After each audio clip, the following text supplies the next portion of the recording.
Hey everyone, welcome back to The Privacy Guy. Today I just want to discuss Facebook's privacy settings and give you kind of an overview of what those settings do and why they're still important to use regardless of Facebook's overall privacy issues. So thanks for watching today. I really appreciate it. If you want to see more videos like this, I'd really appreciate you subscribing to my channel.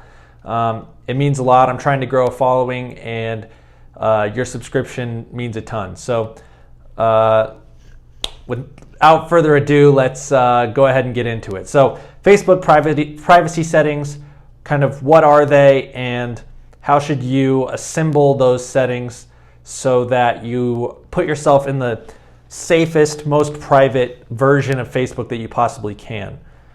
So first of all, Facebook's privacy settings is kind of a misnomer because if you're on Facebook, you're kind of compromising some privacy just because you're creating a profile that Facebook and other websites can use to track your activity online and to kind of put a lot of data into that bucket. So that's kind of what a Facebook profile really is. It's a profile that Facebook uses to advertise to you and to collect information about your activity so it knows what kind of content you're interested in.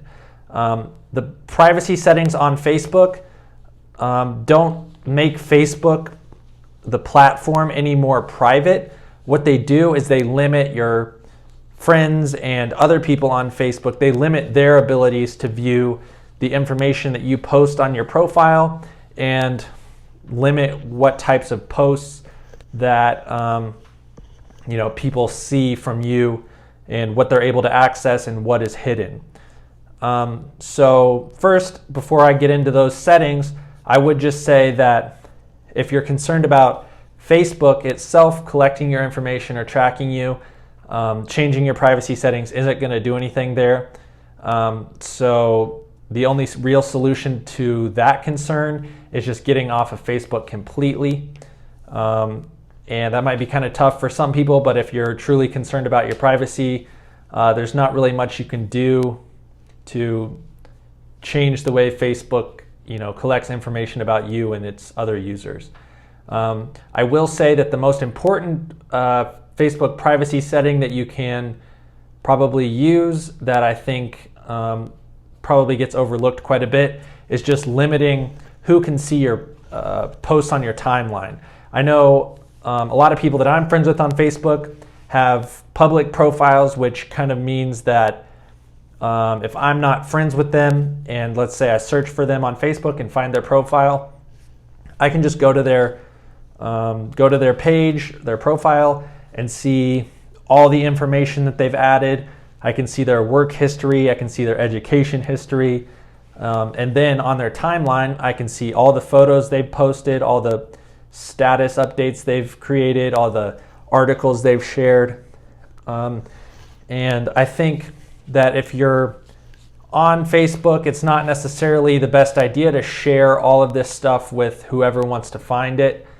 There are ways that you can limit that information. So rather than showing your education history, showing your work history, maybe you just show your most recent job, or you show your college education but not your high school. Just kind of trying to limit the information that's freely available out there for anybody to find, because at some point that information could be used kind of against you to maybe access other accounts using the security questions like, what was your first school? Well, if the answer to that question is on your Facebook profile and your Facebook profile is public, anybody can access that information and potentially access your other accounts. So I would recommend setting your profile up so that it's only visible to your Facebook friends.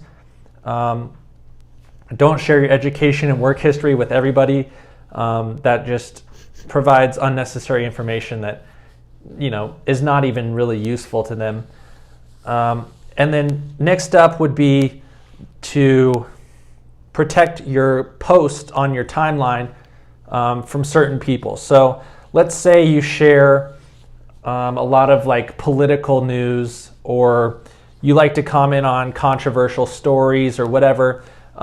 Maybe you should create some groups within your friends to kind of segment out who can see different types of posts. So maybe if you're posting pictures of your family, you only share those photos with your family members. Or let's say you're commenting on certain issues that might be harmful to your reputation at your job. Well, then you would just share that with a select group of friends that you think would be interested in that content.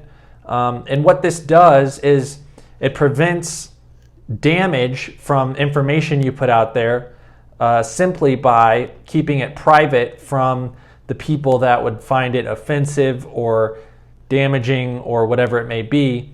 It's just a good way to use Facebook more freely and without kind of damaging your reputation.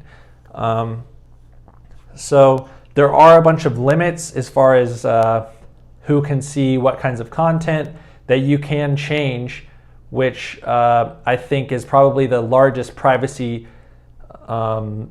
feature of Facebook that gets overlooked. So if you're looking for one way to protect your privacy better on Facebook, but you don't quite want to delete the platform, those are just a few ways you can do that. So thanks for watching. I hope this video was helpful. Stay tuned for more videos either tomorrow or later this week.